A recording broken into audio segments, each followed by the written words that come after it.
Hello, hello, hello. Process again. Process sad ta sa atong milk. Let's do the pasteurization process. Continuous stirring sad ta.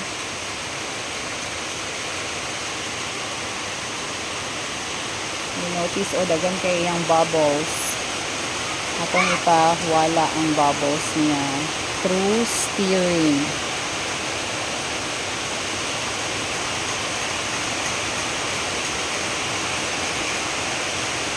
Bantayan din natin ni siya kay musubo ni siya kung ato ni siyang kasagdan. So, kinanglan siya nga kurawon always.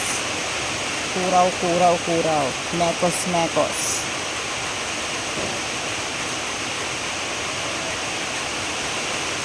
So, we pasteurize the milk in high heat. I-pasteurize natin na siya in high heat for 30 minutes in order na mamatay ang mga bacteria, mamatay ang mga pathogens from raw milk.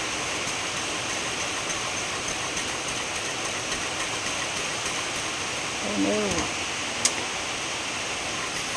Kapit na siya magsubo. Ngayon siya kapaspas, magsubo.